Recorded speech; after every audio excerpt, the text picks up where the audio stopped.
artificial intelligence dimasukkan dalam upaya untuk pihak yang butuh informasi bisa tinggal chatbot ya, chatbot. Jadi tinggal ketik sedikit keluar semua data, semacam itu kesannya. Itu mungkin kita bisa kembangkan lebih lanjut dengan Untirta. Tadi Pak Rektor juga bicara tentang magang. Per hari ini kita menerima permohonan magang dari Untirta itu hampir seluruh kabupaten kota, Pak. Ada berapa Pak Kasek? 8 Untirta itu yang sudah masuk, ada satu lagi, ada 12 total ya Pak dari Untirta. Sampai kali ini mau naruhnya mejanya gimana lagi nih? Ya kita sama-sama, kami butuh mitra mahasiswa dan ya mungkin tinggal kita di masalah-masalah teknis, tapi mudah-mudahan bisa diatasi dengan baik. Masalah tempat duduknya saja kadang-kadang gitu. Kemudian Bawaslu RI saat ini juga lagi menyelenggarakan lomba debat hukum pemilu. Biasanya Untirta ini ngirim tim. Untirta ini saya kenal beberapa pesertanya yang sangat baik.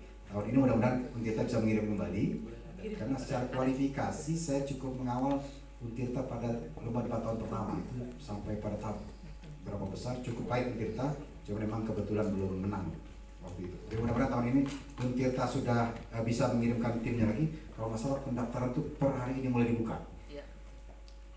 Kemudian ke depan ya karena kerjasama itu nanti mungkin informasi kepemiluan bisa kita tampilkan juga di Untirta dalam bentuk webinar ataupun informasi digital yang disampaikan oleh tim Humas Untirta. Ke depannya bisa lebih adil. Baik, selanjutnya kita akan bicara tentang JDIH. JDIH ini sebenarnya saya tertarik dari visi Untirta ini. Hits and Green, luar biasa ini.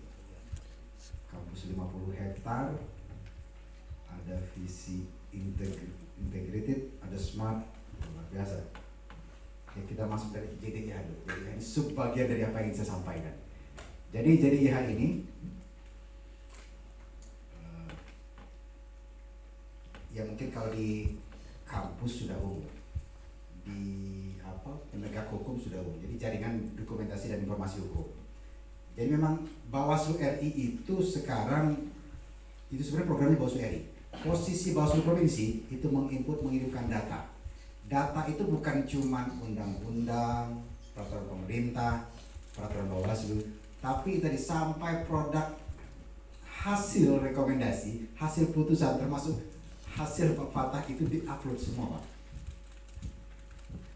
Tapi tidak dibuka untuk publik. Ada batasannya. Intinya ada dalam sistem kita. Jadi Bawaslu Banten mengirimkan data ke Bawaslu RI, ke JDIH Pusat, kemudian oleh JDIH Pusat ditampilkan apa yang menjadi wilayah informasi publik. Tapi kalau informasi privat tentang hasil pemeriksaan, putusan menyangkut data segala macam itu memang dibatasi. Nah, di seluruh Indonesia, jadi seluruh penyelenggara pemilu Indonesia ada dalam JDIH Bawaslu yang alamatnya jdih.bawaslu.go.id. Nah, ini dasar hukumnya ya ada Bawaslu, ada undang-undang, dari undang-undang sampai peraturan Bawaslu itu ada. Karena ini kan tersentralisir. Karena sejarahnya dulu JDIH dulu masing-masing lembaga dulunya. Tapi kemudian oleh pemerintah muncul peraturan menteri tentang standarisasi pengolahan teknis dokumentasi. Tadinya kan Bawaslu sendiri, kementerian ini sendiri, KPU sendiri. Kemudian pemerintah mengeluarkan Perpres nomor 33 dan Permenkumham. Nah, ini Perpresnya 33 tentang BPHN, tentang JDIH yang kementerian dan beberapa lembaga negara, kementerian, lembaga non-struktural, LPNK dan seterusnya. Nah, ini peraturan Bawaslu-nya sudah dikeluarkan tahun 2020 tentang jaringan data dan informasi hukum. Nah, konsep ini seperti ini saya sampaikan tadi. Pusat JDIH Bawaslu itu terkoneksi dengan 3 bidang, 3 bagian. Maksud Bawaslu RI sebagai pusat penyelenggara fungsi, Bawaslu Provinsi yang kirim data, apapun datanya, data terkait penegakan hukum, karena ini JDIH. Jadi kalau dari atas itu kan ada undang-undang, ada peraturan Bawaslu, ada segala macam produk hukum Bawaslu.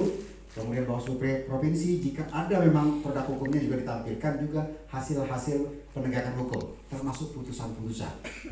Jadi di-upload oleh Bawaslu Provinsi, juga Bawaslu Kabupaten Kota mengupload itu. Apa saja yang dimuat dalam itu? Nah, ini saya. Pertama kita masuk ke Bawaslu Provinsi. Putusan-putusan masuk, Pak.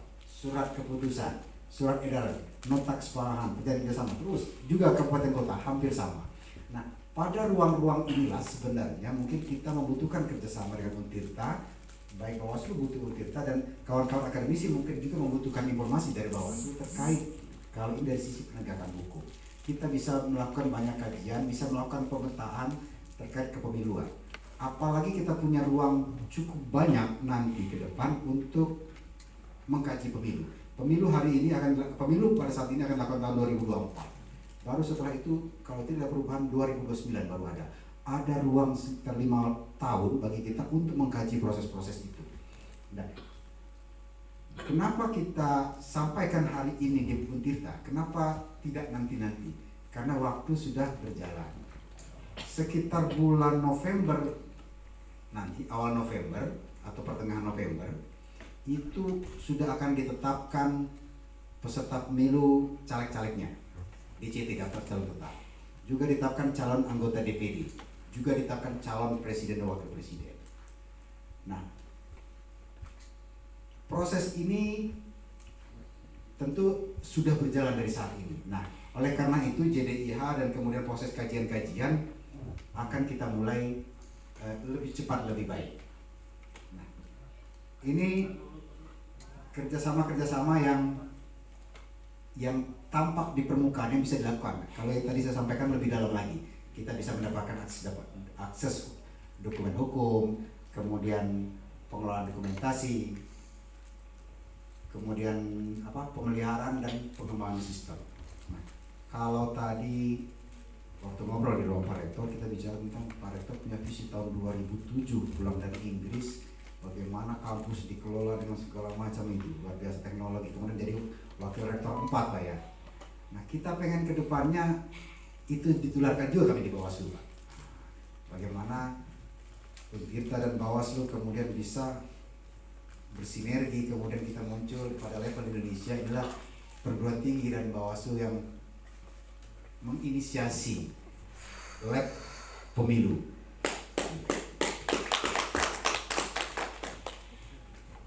Selanjutnya, nah ini contoh JDIH yang dari Perbawaslu dan Permenkumham.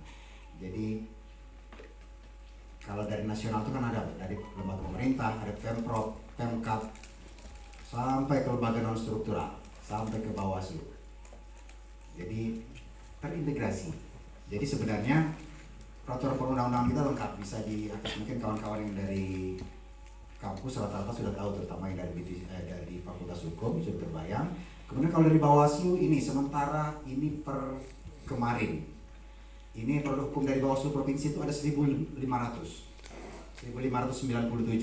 Kalau Kabupaten Kota 11.136. Putusan-putusan semua ada di situ.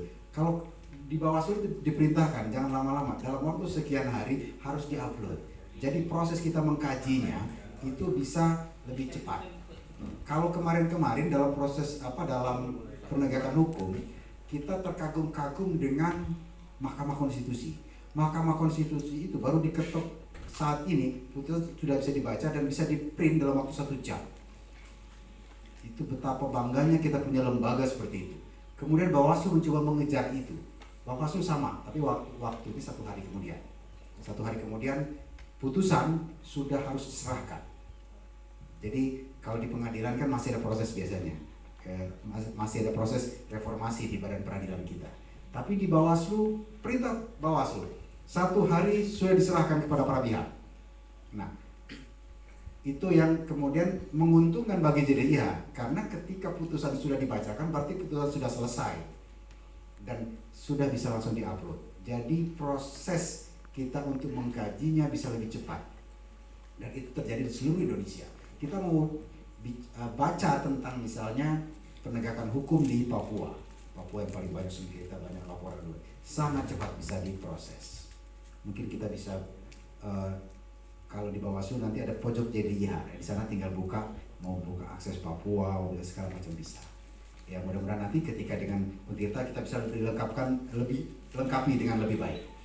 Kemudian, nah ini tentang temanya. Ini nggak usah dibahas lagi kan, ini udah paham manfaat segala macam. Nah ini teknis bentuk upload yang masuk dari Bandung mengirim kepada Kutai Barat terus karena memang dinamis, karena setiap saat pada musim pemilu di pelanggaran selalu terjadi. Ya saya bicara tentang pelanggaran karena jadinya lebih pada hukum. Pelanggaran kemudian munculnya peraturan-peraturan teknis itu dinamis, setiap daerah berkembang. Agak bedanya Bawaslu dengan KPU. Kalau KPU itu pada hierarkisnya itu betul-betul teknis. Jadi perintah dari KPU RI yang bawah tinggal menjalankan. Tidak banyak produk yang bisa dihasilkan kecuali berita acara rekapitulasi, berita acara tentang penetapan, itu produk kalau di KPU. Kalau Bawaslu, produk-produknya bukan cuma berita acara, putusan-putusan, rekomendasi-rekomendasi yang merupakan hasil kajian pada level bawah. Kalau di KPU kan tidak banyak kajian.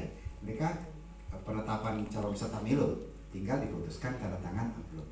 Berita acara produknya. Kalau di Bawaslu lebih banyak ruang ijtihadnya, dan itu yang menarik untuk dikaji. Karena ruang ijtihad itu tentu basicnya adalah lokal masing-masing. Karakteristik penegakan hukum di Banten tentu agak beda-beda dikit sama dengan Papua. Makanya di Papua bisa noken, bisa ikat, di Banten nggak bisa walaupun ada Baduy. Baduy pakai istilah bahasa bahasa itu? Ngilu menang. Lunang. Nah itu ngilu kan menang. Dia bodoh amat pemilu, kami nggak mau berkonflik, siapa menang kami ikut. Nah, beda Papua enggak. Pokoknya gimana kata kepala suku, saya coblos semua, secara terbuka dicoblos. Nah itu kan bagian yang menarik. Kenapa Papua ngetok itu noken ikat bahkan diatur dalam peraturan KPU? Kenapa ngilu menang nggak kita kaji lebih dalam? Nah itu ruang-ruang kita. Jadi ada beberapa hal yang menarik yang itu tadi, misalnya di Bawaslu tadi, di Baduy, ya hari ini mereka menolak segala macam sinyal GSM, ya dihormati oleh pemerintah, ditutup beberapa BTS. Di pemilu juga begitu, mereka menolak, kami nggak mau ada kampanye, padahal perintah kampanye di undang-undang.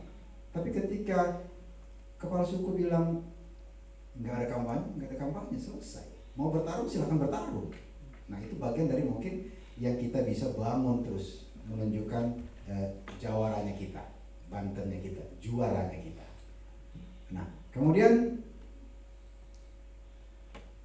ini teknis-teknisnya saja, ini bagian yang diketahui dalam proses JDIH itu. Produk hukum itu dikelola melalui sistem digital.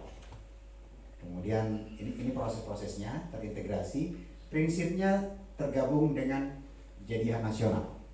Jadi Bawaslu dari kabupaten kota, dari kota Serang, kabupaten Pandeglang, dan lain-lain terus, Bawaslu provinsi itu semua mengirim data ke bawaslu.jdih.go.id, kemudian merujuk lagi paling atas ke JDIH nasional.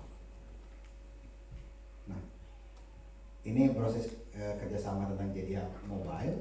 Jadi pada forum ini maksud kedatangan kami ini tidak semata-mata kita bicara tentang JDIH. JDIH adalah sub saja dari apa yang simpul dari apa yang kita bisa banyak lakukan bersama-sama. Apalagi menggunakan sistem teknologi informasi. Saya sebelum kesini udah nanya ke mahasiswa Untirta, kalau Untirta bisa nggak kerja sama teknologi informasi tentang database segala macam? Oh kenapa? Itu Pak Rektornya itu alumni Fakultas Teknik. Oh iya, kalau itu nyambung, selesai nih urusan. Nggak usah saya ngomong panjang lebar. Saya bilang Pak, ini kita bicara tentang database, kita bicara teknologi informasi. Apalagi ada teknik informatika itu. Teknologi informatika. Apalagi KKN kan di kita nggak apa, kita bikin segala macam, banyak hal yang bisa kita lakukan. Karena ya jujur saja kami punya keterbatasan anggaran untuk meng-hire orang yang mengerti ini itu segala macam. Sekarang pengawasan kita agak sulit kalau mengandalkan pengawasan fisik, Pak. Ada beberapa daerah, misalnya contoh sederhana saja yang di Baduy saja tadi. Di Baduy itu pengawas desa itu ada satu orang. Satu orang itu dia harus mengawasi seluas-luas Baduy itu, seluas-luas Baduy yang tidak boleh punya kendaraan. Kalau pengawas desa kelurahan di Kota Serang enak Pak, dia jalan kaki aja cepat, naik sepeda cepat, naik motor lebih cepat lagi. Paling dia kalau mobil susah parkir itu aja. Tapi kalau di Baduy, ya saya udah coba jalan-jalan di Baduy, berasa juga cuma berapa kampung saya lewati. Nah, ya hal-hal semacam itu yang mungkin bisa nanti perhatian kita ke depannya bersama-sama terkait teknologi informasi tadi. Nah ini contoh produk-produk JDIH yang tampil, detail produk hukumnya, ini penampilan-penampilannya. Kemudian juga sudah bisa online sih. Nah kedepannya kami ingin sebenarnya tidak semata online ini. Jadi kalau ada pertemuan dengan dengan pihak-pihak akademisi, mungkin kedepannya saya tidak bawa kertas lagi begini Pak. Jadi kalau ada apa tinggal buka saya data apa yang mau dicari di handphone. Kalau JDIH sudah jalan Pak, mau nyari peraturan perundang-undangan, putusan-putusan, keputusan-keputusan, rekomendasi-rekomendasi sudah ada. Kedepannya nanti kalau bersama Untirta kita bisa membangun ekosistem teknologi informasi lebih lanjut, data sudah ada di sini semua. Jadi kalau kawan-kawan dosen melakukan penelitian, tidak perlu datang ke Bawaslu mengajukan surat macam-macam terus kita bongkar arsip. Itu kan teknologi, itu dulu, itu zamannya Pak Ocil, zamannya Pak Bahtiar udah mendingan. Walaupun waktu itu waktu periksa Pak Rektor udah pakai laptop ya. Oh ya.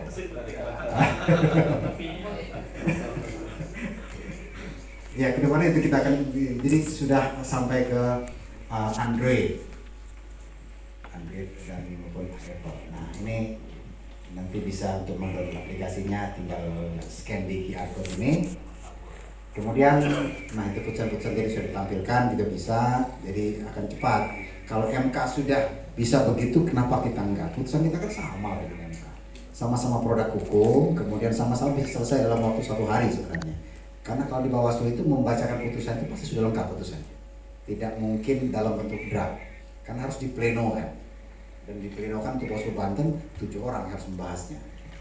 Kemudian, nah ini statistik produk hukum yang sudah pernah masuk. Nah ini contoh pojok JDIH perpustakaan di Bawaslu RI deh Pak. Kalau di Bawaslu Banten sudah ada pojoknya, nanti kita tampilkan fotonya, itu dia. Masih butuh kita lengkapi, tapi sudah tersedia. Ya produk hukumnya, beberapa buku dan dokumen-dokumen, tapi mungkin dengan masuknya kita mungkin bisa lebih penuh dengan teknologi lagi Pak. Nah, ya pojok Pak. Kalau di sini nanti mimbar JDIH repot juga kita. Nah, memang taruhnya di pojok-pojok. Sebenarnya ini akan jadi gabungan Pak, bukan cuma pojok JDIH, ada nanti pojok pengawasan. Bagian depan itu pojok pengawasan.